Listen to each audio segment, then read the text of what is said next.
ጤና ይስጥልን የከበረ ሰላምታችን በመላው ዓለም ሆናችሁ ቃል ስፖርት ዩቲዩብ ቻናላችንን ለምትከታተሉ ውድ አድማጮቻችን ሁሉ ይድረስ ብለናል። ከሀገር ቤት ከባህር ማዶ ለዚህ ሰዓት መርጠን ያሰናዳንላችሁን ስፖርታዊ ጥንቅሮች ደግሞ በቅደም ተከተል ምናጋራችሁናል። እስከ ፕሮግራማችን ፍጻሜ ቆዩ። ላይክ፣ ሰብስክራይብ፣ ሼር ማድረግ እንዳይረሳ። ለሐሳብ አስተያየታችሁ ግን አስቀድመን ከልብ ማመስገን እንወዳለን። ብዙኛውም ጥንቅራችን በርከት ያሉ መረጃዎችን ይዘንላችኋል። ሊዮኔል አንድሬስ ሜሲ በአሜሪካም በሜክሲኮና በካናዳ አዘጋጅነት የሚካሄደውን የዓለም ዋንጫ ሽልማት በዛሬው ዕለት ተመልክቷታል። እጅግ በጣም የተለየች የዓለም ዋንጫ ብሏታል። ከአውሮፓ ትልቆቹን ክለቦች የተመለከቱም ወቅታዊ የዝውውር መረጃዎችና ዕለታዊ ቡድን ዜናችን እንደተጠበቀ ይገኛሉ። ውድ ቤተሰቦቻችን ለማንቸስተር ዩናይትድ ለመጨረሻ ጊዜ ከተጫወተ በኋላ 9 ወር ያለፈውን ተጫዋች እናነሳለን። ኳስን የሚያጫውተው ክለብ ያጣውን ማርከስ ራሽፎርድ በአሁኑ ክለቡና በቀድሞ ክለቡ መካከል በነበረ ጨዋታ ስቴዲየም ታድሟል። ማንን ለመደገፍ ጠብቁን። በማንቸስተር ዩናይትድ በኩል አሌሃንድሮ ጋርናቾ፣ ብሩኖ ፈርናንዴስ፣ ሌኒየሮም እንደዚሁም ቾድ ኦቢን የተመለከቱና አሰልጣኝ ሩበን አሞሪም ለማንቸስተር ዩናይትድ ደጋፊዎች ቃል የገቡትን እናደርሳቸዋለን።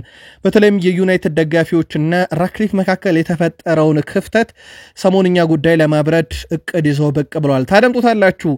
አርሰናል ከ2015 እስከ 2017 ድንቅ 3 ግብ ጠባቂዎችን ባንድነት የያዘ ክለብ ነበረ፣ እንመለከተዋለን። ከዛ በተጨማሪ የቀድሞ ሌጀንዳቸው ኢያን ራይት የሚለው ነገር አለ። ከአርሰናል ዝውውር ጋር በተያያዘ መዳረሻው ወደ ሳውዲ ነው የተባለም አንድ የአርሰናል ተጫዋች አለ። የአርሰናልን የለንደን ደርቢ ኃያልነትም እናነሳለን። የሊቨርፑል አምበል የሆነው ቨርጂል ቫን ዳይክ ለሊቨርፑል ደጋፊዎች ከኤቨርተኑ ጨዋታ ጋር ያይዞ መልእክቱን አስተላልፈዋል። የመርሳይድ ደርቢ ጨዋታ አንፊልድ ሮድ ስቴዲየም ይደረጋል። እጅግ በጣም ወሳኙን ጨዋታ እናነሳለን። ከዛ በተጨማሪ በአሁኑ ሰዓት በፕሪሚየር ሊጉ ባለፉት 5 ጨዋታዎች ጥሩ ፎርም ላይ ከሚገኙ ክለቦች ውስጥ አንደኛው ሊቨርፑል ነው። ቀጣዩ ክለብ ግን ብራይተን ነው። በጣም አስገራሚ መረጃ ታደምጡታላችሁ። በቼልሲ በኩል በግብ ጠባቂ ዙሪያ ሆኖ ውዝግቡ እንደቀጠለ ነው። ዴቪድ ኦርኔስቴዝ አትሌቲኮ ጸሐፊ አንድ መረጃን ከኬፓ አሪዛባላጋ ጋር በተያያዘ ይዞቷል። አንድሬ ሳንቶስ የኔ ፍላጎት ብቻ ሳይሆን የአሁኑ ክለብ ስትራስቡርግና እንደዚሁም ደግሞ የሱ ወኪል ቼልሲን ጨምሮ ውይይቶች ከተደረጉ በኋላ አዲስ ነገር እንጠብቃለን ብለዋል። ከብራይተን ቼልሲ ሊያመጡት ስላሰቡት ተጫዋችና እንደዚሁም ከባርሴሎና ሊያስኮበልሉ ስለሚሹ ተጫዋች በተያያዘ አዲስ መረጃ በቼልሲ በኩል ይዘናል።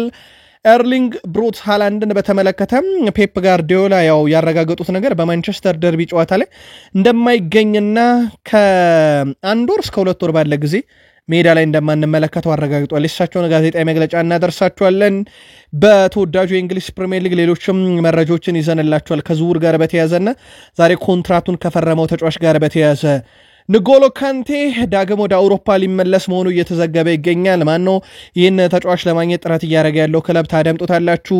ሃሪኬን የእንግሊዝ ህይወቱን ይዳስሳል። ከዛ በተረፈ ሪያል ማድሪድ ባርሴሎናን የተመለከቱ ወቅታዊ ጥንቅሮችን ለእናንተ ውድ አድማጮቻችን በቅደም ተከተል እያጋራናችሁ ቆይታ እናደርጋለን። እንደ ሁልጊዜው ላይክ እያደረጋችሁ አበረታቱን። ሐሳብ አስተያየት ካለ በሐሳብ መስጫ ሳጥናችን ላይ ያጋሩን። ከኛ ጋርም ስለምትቆዩ አስቀድመን ከልብ እናመሰግናለን። የሃንስ ፊሊክን የዛሬ ጋዜጣዊ መግለጫ አስቀድመን መረጃዎቻችንን እንጀምር። የባርሴሎና ዋና አሰልጣኝ ሃንሲ ፊሊክ ቡድናቸው በሚያደርገው ጨዋታ ዙሪያ ሐሳባቸውን አጋርተዋል። በዚህ ቡድን እኮራለሁ ያሉት ሃንሲ ፊሊክ ከዚህ ቡድን ጋር ዋንጫ ለማሸነፍ ጓጉቻለሁ፣ ዋንጫ የማሸነፍ ረሃብ አለብን በማለት ሐሳባቸውን ጀምረዋል። የአትሌቲኮ ማድሪድ የኮፓ ዴላሬ የግማሽ ፍጻሜ መልስ ጨዋታ ከፍጻሜ በፊት ያለ ፍጻሜ ሲሉ ነው የገለጹት አሰልጣኙ። አትሌቲኮ ሁል ጊዜም እስከ መጨረሻ የሚፋለም ቡድን ብለውታል። እንዴት እንደምንጫወት የራሳችን ሐሳብ አለን፣ የተወሰኑ ነገሮች እንቀይራለን፣ ነገር ግን አሁን አልናገርም፣ ጨዋታው ላይ ተመለከቱታላችሁ ብለዋል ሃንሲ ፍሊክ። አሰልጣኝ ሃንሲ ፍሊክ አክለውም ጨዋታው ራፊኒያና ፓኦ ኩባርሲ ዝግጁ መሆናቸውን በዛሬው ዕለት አረጋግጧል። ስለዚህ ሁለቱም ተጫዋቾች ማለት ነው በሜዳ ይገኛሉ ማለት ነው። እንደሚታወቀው የፊት መስመር ተጫዋቻቸው ራፊኒያ 2 ጨዋታዎች በረፍት ምክንያት አመልጠውት ነበረም። ፓኦ ኩባርሲ ደግሞ በጉዳት ምክንያት አልነበረም የተወሰኑ ጨዋታዎች ላይ። አሁን ግን መመለሱን ሃንሲ ፍሊክ አረጋግጠዋል። ከላሚን ያማል ጋር በተያያዘ 2025 ከገባ 3ኛ ወር አጠናቀን 4ኛ ወር ጀምረናል በፈረንጆቹ ካላንደር። 2025 ከገባ ባለፉት 3 ወራት ውስጥ 62 የተሳኩ ድሪብሎችን ፈጽሟል። ይሄ በአውሮፓ 5 ታላላቅ ሊጎች ያልታየ ቁጥር ነው። የግራውን አመዝኖ የቀኙን አመዝኖ ይጫወታል፣ ግን ወደ መሃል ለመሃልም የሜዳ ክፍል ላይ ብዙ ድሪብሎችን ያደረገ ተጫዋች ነው። እጅግ በጣም አስደናቂው ላሚን ያማልም በጨዋታው ላይ ይጠበቃል። ከባርሴሎና ጋር በተያያዘ ግን ለማንቸስተር ሲቲ በዛሬው ዕለት ምላሽ ሰጥተዋል። ይሄም ማንቸስተር ሲቲዎች ኬቨን ደብሮይናን ለመተካት በዋነኝነት በዝርዝራቸው ውስጥ ያካተቱት ፔድሪ ለሽያጭ እንደማይቀርብ ባርሴሎናዎች ይፋ አድርገዋል። ምናልባት እንደ አማራጭ አዩት እንጂ ማንቸስተር ሲቲዎች ራሳቸው የሚሆን አይነት ዝውውር እንዳልሆነ ቀድሞም ሲጠበቅ ነበረ። ፔድሪ በባርሴሎና ቤት ህይወት የተመቸው ገና ደግሞ ብዙ ዋንጫዎችን ማሳካት የሚፈልግ ተጫዋች ነውና በቀላሉ ከማንቸስተር ሲቲ ይለቃል ተብሎ የሚጠበቅ ከባርሴሎና ይለቃል ተብሎ የሚጠበቅ ተጫዋች አይደለ። በዛሬው ዕለት ምላሽ ሰጥተዋል። ለሪያል ማድሪድ ጥሩ የሚባለው ዜና ዳኒ ካርቫሃል ለብቻው ልምምድ መስራት ጀምሯል። ልምምዶችን ማድረግ ጀምሯል። በቅርቡ ወደ ሜዳ ይመለሳል ተብሎ ይጠበቃል። በዓለም ክለቦች ዋንጫም ሪያል ማድሪድን ወክሎ የመጫወት እድል አለው እየተባለ ነው። በኤልሲኤል ጉዳት እንግዲህ በርካታ ወራትን ሜዳ ላይ ያልተመለከትነው ነበረ። እንግዲህ እሱን በዘላቂነት እንዲተካ ትሬንት አሌክሳንደር አርኖልድን ለማስፈረም በቃል ደረጃ ሙሉ ለሙሉ ከስምነት መድረሳቸው የሰሞኑ ትልቅ አጀንዳም እንደነበረ ሳይዘነጋ ማለት ነው። ጁድ ቤሊንግሃም ሪያል ማድሪድ ምርጡና በአውሮፓ ውስጥም ጥንቅቅ ያለው ቡድን ብሎታል። እዚህ በመሆኔም እጅግ በጣም ደስተኛ ነኝ። ለሚቀጥሉት 10 እና 15 ዓመታት በሪያል ማድሪድ ትመለከቱኛላችሁ። ለሪያል ማድሪድ መጫወትና ነጩን መለያ መልበስ እጅግ በጣም አስደሳችሁ ነገር ነው ብሏል። በእግር ኳስ ሕይወት ውስጥ ዛሬ ከማርካ ጋር በነበረው ቆይታ ላይ ካነሳው ነጥብ የተወሰደ ነው። ያን ዲዮሜንዲ የሌጋኝስ ተጫዋች ነው። ባለፈው ሳምንት ጨዋታ አድርገው በሪያል ማድሪድ ተሸንፈዋል። ምንም እንኳን ረፍት 2-1 እየመሩ ቢወጡም ከረፍት በኋላ ግን 2 ግብ ተቆጥሮባቸው 3-2 ተሸነፉ። አሴንሲዮ የሪያል ማድሪዱ ተከላካይ ያን ዲዮሜንዲ ሲናገር ጥፋት ሰራብኝ፣ እናም ግልጽ ፍጹም ቅጣት ምት ይገባኝ ነበረ፣ ቢሆንም ግን ዳኛው ዝም አለ። ከዛም ሪያል ማድሪድ በዳኛ የሚደገፍ ክለብ ስለሆነ ችግር የለውም ብዬ ጭቅጭቄን ትቼ ወደ ጨዋታ መራውኝ ይላል ያን ዲዮሜንዲ። ካስታወሳችሁ ላሊጋው ሲጀመር እንደዚህ አይነት ቅሬታዎችን ሲያቀርብ የነበረው ቡድን ሪያል ማድሪድ እንደነበረ እናስታውሳለን። በዳኝነት በደል ይደርስብኛል፣ እንደውም ከእንግሊዝ ፕሪሚየር ሊግ ዳኞች መጥተው ጨዋታ እንዲያጫውቱን እንፈልጋለን እስከ ማለት ፍሎሬንቲኖ ፔሬዝ። ከዛ ደግሞ ፍሎሬንቲኖ ፔሬዝ አያይዘውም ለዳኞች እንዴት መሻሻል እንዳለባቸው ፍኖተ ካርታ እያዘጋጀን ነው እስከ ማለትም ጭምር ደርሰው ነበረ። አሁን ደግሞ ተቃራኒ ቡድኖች ከሪያል ማድሪድ ጋር ስንጫወት ዳኞች ለማድሪድ ያደላሉ፣ እኛ ላይ ጥፋት ሲሰራ ዳኞች አያስቆሙልንም፣ ፍጹም ቅጣት ምትም እየሰጡን አይደለም፣ ለማድሪድ ሲሆን ግን እያደሉ ነው የሚል ቅሬታዎች ደግሞ በተቃራኒው መሰማት ጀምረዋል። አንቶኒ የማንቸስተር ዩናይትድ ንብረት ግን በሪያል ቤት በውሰት እየተጫወተ የሚገኘው አስደናቂው ተጫዋች ከሪያል ማድሪድ ጋር ቀጣይ ሳምንት የላሊጋ ጨዋታ አለባቸው። ከባርሴሎና ጋር ጨዋታ አለባቸው የላሊጋ። ሪያል ማድሪድን አሸንፈዋል እንደሚታወቀው። ታዲያ ሪያል ማድሪድን አሸንፈናል፣ በቀጣይ ደግሞ የሚቀረን ባርሴሎና ነው። ስለዚህ ባርሴሎናን የማሸነፍ 100% አቅም አለን፣ ያንን ማድረግ እንችላለን ብለዋል። ዘንድሮ ባርሴሎና በቀላሉ እጅ የሚሰጥ ቡድን አይደለም። 2025 ከገባ ጊዜ ጀምሮ በራሱ ዝቅተኛ ውጤቱ አቻ ነው። ከዛ ውጭ በርካታ ገቦችን እያስቆጠረ የሚያሸንፍ ቡድን ነው። ለማንኛውም የሃንሲ ፊሊክን ቡድን ባርሴሎናን የማናሸነፈበት ምክንያት የለም፣ የካርሎ አንቸሎቲውን ሪያል ማድሪድ እስካሸነፍን ድረስ ብለዋል። እንግሊዛዊ የባየር ሙኒክ የፊት መስመር አጥቂ ሃሪ ኬን እስካሁን ባለው የእግር ኳስ ሕይወቱ ያሰበውን ማሳካቱን ገልጿል። ሃሪ ኬን በንግግሩም በእግር ኳስ ሕይወቴ ካሰብኩት ብዙ ነገሮች ያሳከቻለሁ ሲል የእግር ኳስ ሕይወቱ በዋንጫ ለመታጀቡ እንደማያሳስበው ተናግሯል። ሁሉም ሰው የሚያስታውሰው ዋንጫ መሆኑን አውቃለሁ ያለው ሃሪ ኬን፣ ነገር ግን ዋናው ያለህን ሁሉ መስጠት ነው። እኔ ያንን እንዳደረግኩ ይሰማኛል። ያለኝን ነገር በሙሉ ላገለገልኩባቸው ክለቦች ሰጥቻለሁ ብለዋል። በቀጣይ ወደ እንግሊዝ ስለመመለሱም የተጠየቀው ሃሪ ኬን እርግጠኛ አይደለሁም፣ ወደፊት አርቄ የማስብ አይነት ሰውም አይደለሁም ብለዋል። ዜናዎቹ የት እንደመጡ አላውቅም፣ በዘፈቀደ የሚሰሩ ናቸው፣ ነገር ግን በባየር ሙኒክ ደስተኛ ነኝ የሚል መግለጫ ሰጥቷል።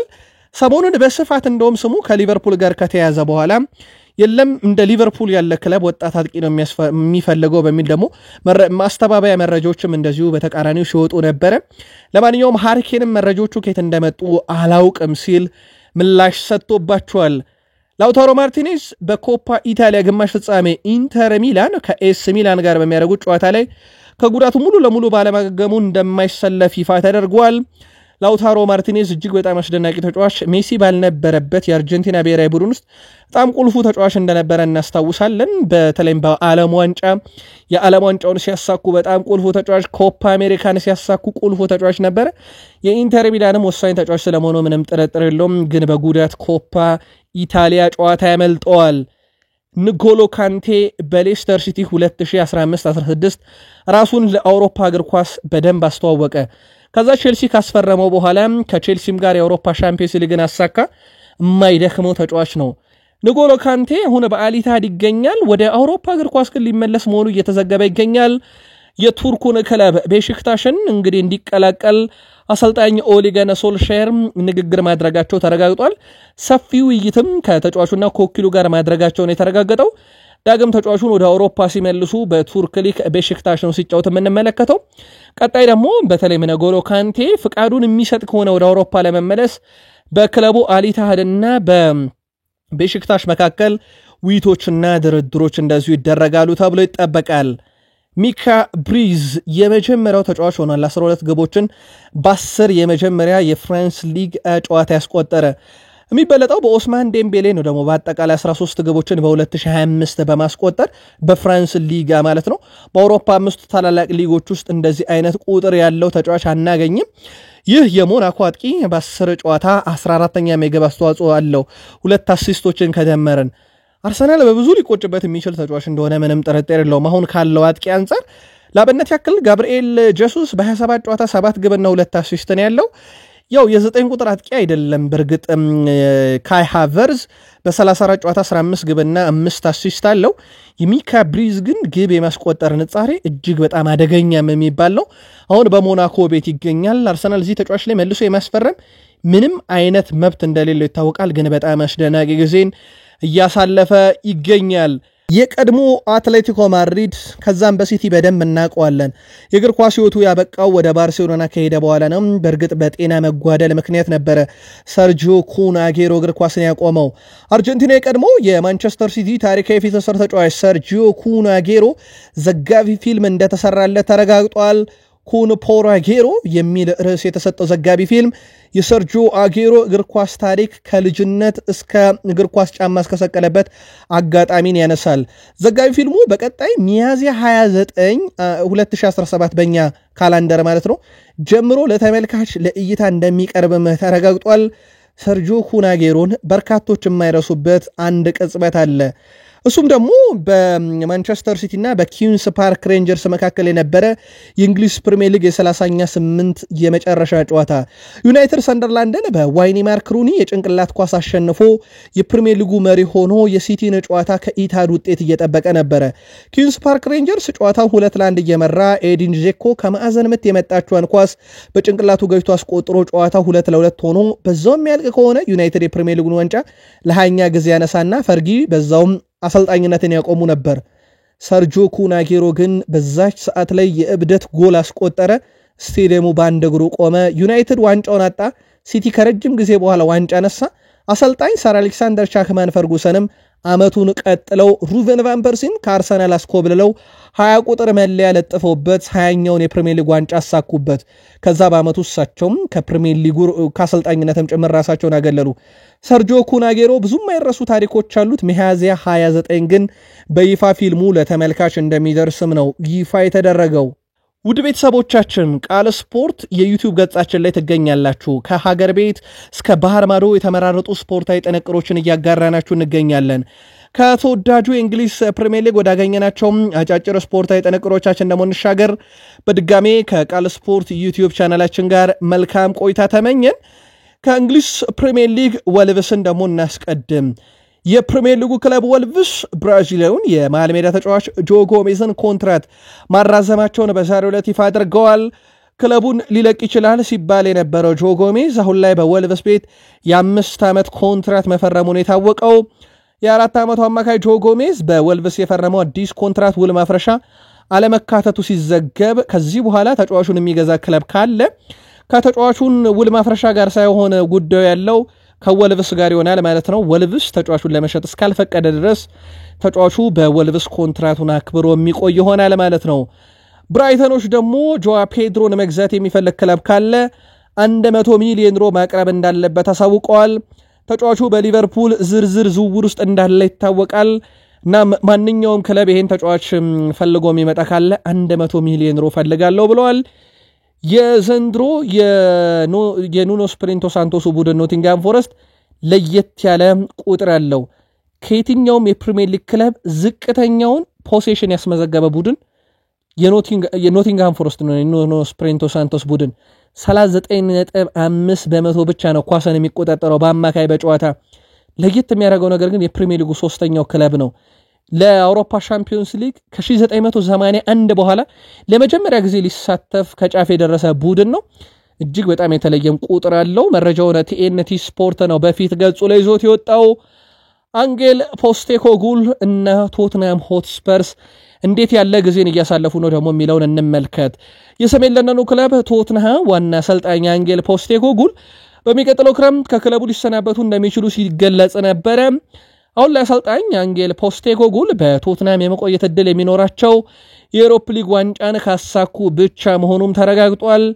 ቶትንሃም አሰልጣኝ አንጌል ፖስቴኮግሉን ካሰናበተ አሰልጣኝ አንዲ ኢራኦላን መሾም እንደሚፈልግ ለወኪሎቹም እንዳሳወቀ ሰሞኑን በስፋት ሲዘገብ እንደነበረ የሚዘነጋ ጉዳይ አይደለም። አሰልጣኝ አንዲ ኢራኦላ በበርነማውዝ ቤት ያላቸው ውል ማፍረሻ 11 ሚሊዮን ፓውንድ ነው። ይህ ከበድ ያለ የውል ማፍረሻ አላቸውና በቶትናም ሆትስፐርስ በኩል ካሳ ከፍለው አንጌል ፖስቴኮግሉን አሰናብተው እንደገና ደግሞ ወደ 11 ሚሊዮን ፓውንድ ለአንዲ ኢራኦላ ከፍለው እጅግ በጣም ትልቅ የሚባል ገንዘብ ነው የሚሆንባቸውና ለማንኛውም እድል ሰጥተዋል አንጌል ፖስቴኮግሉ። እስከ ኤሮፕ ሊግ ፍጻሜ ክለቡን ግን ያደርሱታል ወይ? በቀጣይ ሳምንት የኤሮፕ ሊግ ጨዋታዎች በሩብ ፍጻሜ እንደዚሁ ቀጥለው የሚካሄዱ ነው የሚሆነው። የፉልሃም እግር ኳስ ክለብ ዘንድሮ ከተቀያሪ ተጫዋች በርካታ ግቦችን በማግኘት በፕሪሚየር ሊጉ ቀዳሚ ነው። የማርኮ ሲልቫ የቅያሬ ታክቲክ እጅግ በጣም የሰራና አዋጭ የሚባለው 13 ግቦችን አግኝቷል። በእንግሊዝ ፕሪሚየር ሊግ በርካታ ግቦችን ከተቀያሪ ተጫዋቹ በማግኘት ሊቨርፑል 2015-16፣ ማንቸስተር ሲቲ 2011-12፣ አርሰናል 29-10 15 ግቦችን በማስቆጠር በፕሪሚየር ሊጉ ቀዳሚ ናቸው። ከዛ ቀጥሎ ኒውካስል ዩናይትድ 2023-24 ላይ 14 ግቦችን ከተቀያሪ ተጫዋች በማግኘት ሁለተኛው ክለብ ሆኖ ይቀመጣል ከሊቨርፑል፣ ማንቸስተር ሲቲ እና አርሰናል ቀጥሎ። ፉልሃም ዘንድሮ ታዲያ 13 ግቦችን አግኝቷል። በቀሪ የፕሪሚየር ሊግ ጨዋታዎች ከተቀያሪ ተጫዋች የሚያገኛቸው ግብ ብዛት 2 እና ከዛ በላይ ከሆነ ደግሞ በእንግሊዝ ፕሪሚየር ሊግ ታሪክ ከተቀያሪ ተጫዋች በአንድ ሲዝን በርካታ ግቦችን ያገኘው የማርኮ ሲልቫው ቡድን ፉልሃም የሚሆን ይሆናል ማለት ነው። የማንቸስተር ሲቲው የፊት መስመር ተጫዋች ኤርሊንግ ሃላንድ ባጋጠመው ጉዳት ምክንያት ለረጅም ጊዜ ከሜዳ እንደሚርቅ አሰልጣኝ ፔፕ ጋርዲዮላ ዛሬም አረጋግጧል። እሳቸውም በእርግጥ በሩመር ደረጃ በርካታ ጨዋታዎች እንደሚያመልጡት እኛም ነግረናችሁ ነበረ። ኤርሊንግ ሃላንድ የማንቸስተር ሲቲ እንግዲህ የፊት መስመር አጥቂ ከቀናት በፊት ከበርንማውዝ ጋር በነበረው የኤፍኤ ካፕ ጨዋታ ፍጹም ቅጣት ምት ስቶ በጨዋታ ደግሞ ግብ አስቆጥሮ በመጨረሻም ተጎድቶ ከሜዳ ከወጣ በኋላ አሁን እስከ 7 ሳምንት አሊያም ደግሞ እስከ 1 ወር ገደማ ከሜዳ ከ1 ወር እስከ 2 ወር ገደማ ከሜዳ ሊርቅ እንደሚችል አረጋግጧል። አሰልጣኙ አክለውም ዓመቱ ከመጠናቀቁ በፊት ግን በዓለም ክለቦች ዋንጫ ላይ እንደሚመለስልን ተስፋ እናደርጋለን። ስለዚህ ትልልቅ ጨዋታዎችን የማንቹሪያን ደርቢ ጨዋታ ጨምሮ ያለ ኤርሊንግ ብሩት ሃላንድ ነው የምንጫወተው ብለዋል። ዘንድሮ ማንቸስተር ሲቲ በፕሪሚየር ሊጉ ለአውሮፓ ሻምፒዮንስ ሊግ ትኬት ይፋለማል። በኤፍኤ ካፕ ደግሞ ብቸኛውን ዋንጫ ለማንሳት የሚፋለምበት ዓመት እንደሆነ ይታወቃል። ቼልሲዎች ጁሌስ ኮንዴን ለማስፈረም ጥረት ማድረጋቸው ይፋ ተደርጓል። ጁሌስ ኮንዴ የባርሴሎና ንብረት እንደሆነ ይታወቃል። ተጫዋቹን ለማምጣት የተለያዩ ጥረቶችን እያደረጉ ነው። ከባርሴሎና ጋር ቀጣይ ድርድር ያደርጋሉ ተብሎ ይጠበቃል። አሁን ለጁሌስ ኮንዴ ቅርብ የሆኑ ሰዎችንም አነጋግረዋል። የመጀመሪያ ምርጫቸውም የመስመር ተከላካይ ላይ ጁሌስ ኮንዴ ሆኖ መቀጠሉን ነው ታይም ስፖርት ያስነበበው። ሌላኛው የብራይተኑን የአማካይ ስፍራ ተጫዋች ካርሎስ ባሌባንም እንደዚሁ ለማስፈረም ፍላጎት አላቸው። በእርግጥ ተጫዋቹን በቀላሉ ያገኙታል ተብሎ አይጠበቅም። በርካታ ፈላጊ ክለቦች አሉ ይህንን የብራይተኑን የአማካይ ስፍራ ተጫዋች ለማምጣት። ከብራይተን ተጫዋች ሲያስፈርም ግን የመጀመሪያው አይደለም። እንደ ካይሴዶ ያለን ተጫዋች በውድ ገንዘብ ማስፈረማቸው የቅርብ ጊዜ ትውስታ ነው። አሁን ደግሞ ካርሎስ ባሌባን ሌላኛው የአማካይ ስፍራ ተጫዋቻቸው አድርገው ማስፈረም ይፈልጋሉ። በተለይም ሮሚዮ ላቪያ ለቼልሲ ከፈረመ ጊዜ ጀምሮ ከሳውዛምፕተን በቂ የመጫወቻ ጊዜን ሳይነፈገው ግን በቂ ጨዋታዎችን ያላደረገ ነው። ምክንያቱ ደግሞ ተደጋጋሚ ጉዳቶች ናቸው። መጣ ሲባል የሚሄድ ሌላኛው ሉክሾ ነው በቼልሲ ቤት ማለት ይቻላል። ሉክሾ፣ ሜሰን ማውንት፣ በፕሪሚየር ሊጉ ነሪሽ ጄምስ ተደጋጋሚ ጉዳት የሚያስተናግዱ በአርሰናል ለጋብሪኤል ጀሱስን ማንሳት እንችላለን። የጉዳት ታሪካቸው በጣም አስከፊ የሚባል አይነት ተጫዋቾች ናቸው። አንድሬ ሳንቶስ በስትራስቡርግ ይገኛል። በውሰት እየተጫወተ እንደሆነም ይታወቃል። ስትራስቡርግ ንብረትነቱ አሁንም የቼልሲ ነው። እህት ክለብ እንደሆነም ሳይዘነጋ ማለት ነው። ስትራስቡርግ ቀጣይ ዓመት ወደ ቼልሲ ትመለሳለህ ተብሎ ተጠይቆ ነበረ። ይህ ውሳኔ የስትራስቡርግና የቼልሲ እንደዚሁም የኔ ወኪል ነው ውይይት ካደረጉ በኋላ በአመቱ መጨረሻ ላይ ውሳኔ ላይ ደርሳሉ። አሁን ትኩረቴን የማደርገውም ስትራስቡርግ በቀረው ጨዋታ ላይ ነው ብሏል። በቀሩት ጨዋታው ላይ ግብ ማስቆጠርና የአውሮፓ ሻምፒዮንስ ሊግ ትኬትን ክለቡ ቆርጦ የሚያጠናቀቅበትን ውጤት እንዲያገኝ መርዳት ዋነኛ ስሬ ነው ብሏል። ቀጣይ ውድድር ዓመት ግን ስትራስቡርግም ቼልሲም በአንድ መድረክ ላይ የሚሳተፉበት ውጤት ከተመዘገበ ለሁለቱ ክለቦች አደጋ መሆኑ የሚቀር አይመስልም። በዛ ላይ በአንድ መድረክ የሚወዳደሩ ከሆነ አንዱ ከአንዱ ተጫዋች ማስፈረም እንደማይችል ይታወቃል። ኬፓር ዚባላጋ በበርነማውዝ እንግዲህ በውሰት እያሳለፈ ይገኛል። አንድ ተጨማሪ ውድድር ዓመትን የሚያቆይ ኮንትራት በቼልሲ ቤት እንዳለው ይታወቃል። ቼልሲዎች ታዲያ ተጫዋቹን በቀጣይ ክረምት ወይ በቋሚነት መሸጥ አለባቸው አሊያም ተጨማሪ ጊዜ ኮንትራት ማስፈረም ይጠበቅባቸዋል በነፃ ላለማጣት። ዴቪድ ኦርኔስቴ የዘ አትሌቲኮ ጸሐፊ ይዞት በወጣው መረጃ መሰረት የቼልሲ ሰዎች በኬፓር ዚባላጋ እንቅስቃሴ ደስተኛ ናቸው። ስለዚህ ተጫዋቹ ላይም ውሳኔ ለመወሰን አይጣደፉም ብሏል። እንደ ዴቪድ ኦርኔስቴ ዘገባ ከሆነም እስከ ውድድር ዓመቱ መጨረሻ በበርንማውዝ የሚያሳየው እንቅስቃሴ ታይቶ ወይ ኮንትራቱን ፈርሞ በቼልሲ በቋሚነት የሚሰለፍበትን እድል ያመቻቻሉ አሊያም ደግሞ በቀጥታ ለሽያጭ አቅርበው ጠቀም ያለ ገንዘብ ያገኙበታል። ይህ በቼልሲ የተያዘ እቅድ ነገር ግን በዚህ ሰዓት የሚወሰን ውሳኔም አይደለም ብሏል። የሊቨርፑል የወሩ ምርጥ ተጫዋች ይፋ ተደርጓል። በአሰልጣኝ አርኔ ስሎት ስር የሚመራው የመርሳይዶ ክለብ ሊቨርፑል የወራ መጋቢት የወሩ ምርጥ ተጫዋች ይፋ አድርገዋል። በዚህ መሰረት ብራዚላዊ ግብ ጠባቂ አሊሰን ቤከር የሊቨርፑል የወሩ ምርጥ ተጫዋች በመሆን በአብላጫ ድምፅ ማሸነፍ ችሏል። ሳላህ ያለ የወሩ ምርጥ ተጫዋች ሽልማት ማሸነፍ ምን ያህል ከባድ እንደሆነ ለሁሉም ያውቁታል ሲል አሊሰን ቤከር ከሽልማቱ በኋላ ተናግሯል። በርካቶች የጠበቁት አሊሰን ቤከርን ሳይሆን ያው የፊት መስመር አጥቂውን ሳላህን ነበረ፣ ግን አሊሰን አሸንፏል። እሱም ለማመን የሚከብድ ነገር ብሎታል በዛሬው ዕለት ሽልማቱን ከተቀበለ በኋላ። በአሁኑ ሰዓት በፕሪሚየር ሊጉም ያለፉትን 5 ጨዋታዎች በጥሩ ሁኔታ በመወጣት እንደ ሊቨርፑል ምርጥ ክለብ አናገኝም።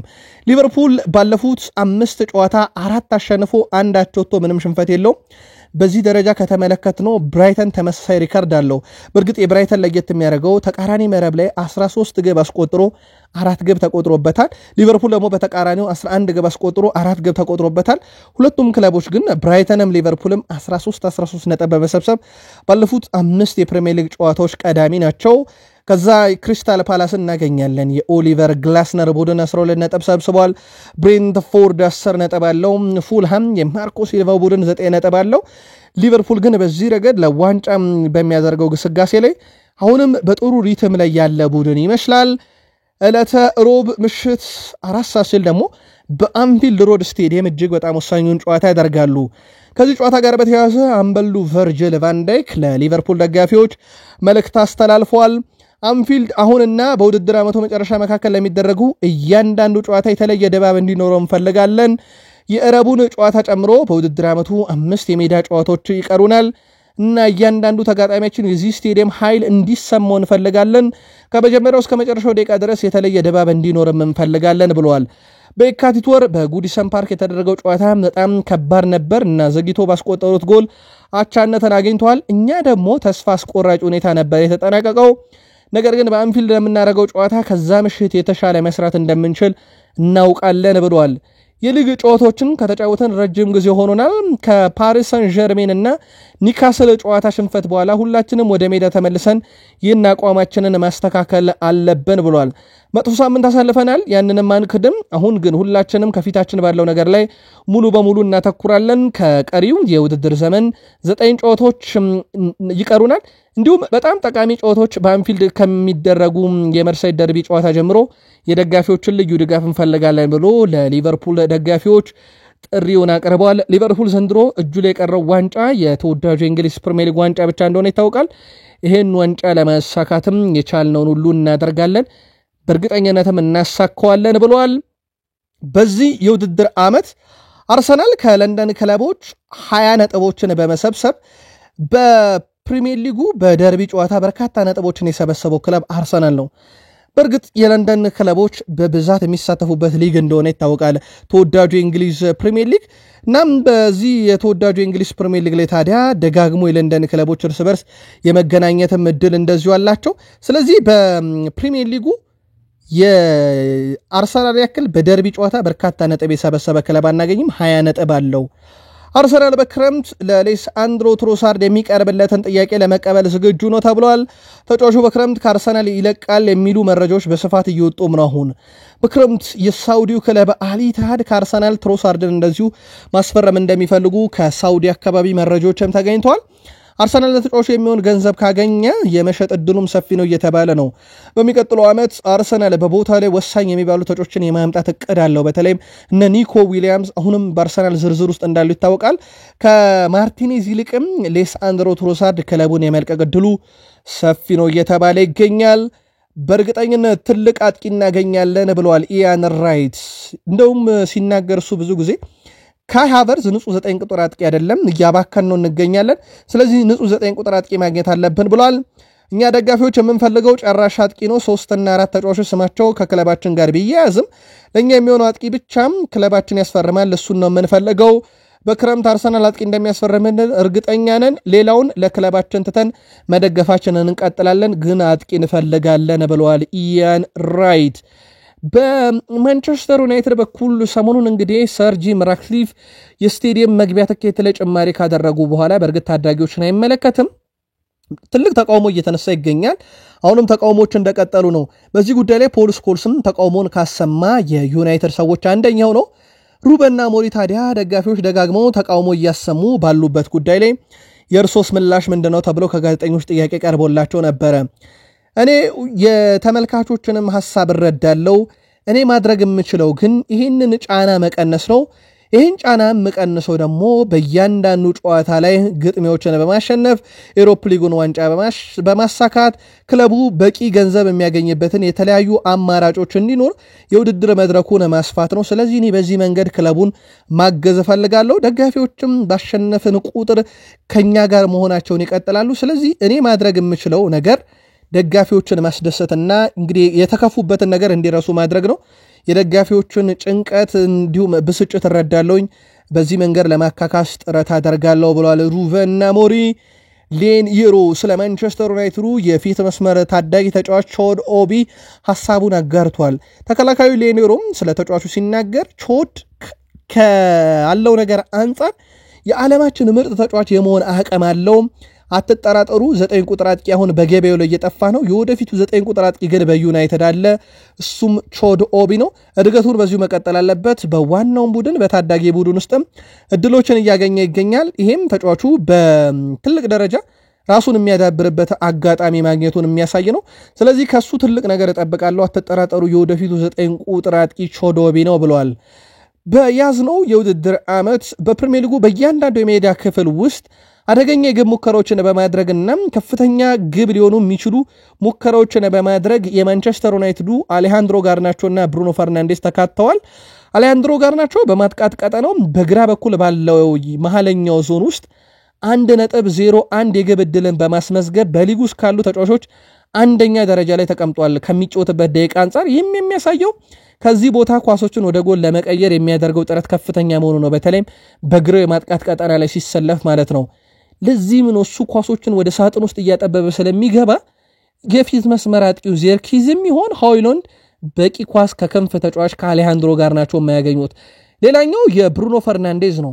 ብሩኖ ፈርናንዴዝ በተለያዩ የሜዳ ክፍሎች ላይም ተሳትፎ ያለው ሲሆን በተለይም በማጥቃት ቀጠናው በቀኝ በኩል ባለው የሜዳ ክፍል ላይ ሲሰለፍ 0.93 የግብ ዕድል አለው። ይህም ከቶፕ 3 ተጫዋቾች ውስጥ እንዲገኝ ያደርገዋል። ግን ተፈጥሯዊ ቦታው በዛ ጋር እንዳልሆነ ይታወቃል። ብሩኖ ፈርናንዴስ ብሩኖ የአማካይ ስፍራ ተጫዋች ነው። ግን አንዳንድ ጊዜ ሩበን አሞሪም ብቻ ሳይሆኑ ራሳቸው ኤሪክ ቴን ሃግም ጭምር በቀኝ የማጥቃት ኮሊደር ላይ ሲጠቀሙት እናውቃለን ተጫዋቹና በዛ ጋር ሲጫወት 0.93 የግብ ዕድልን የሚፈጥር አስደናቂ ተጫዋች ነው።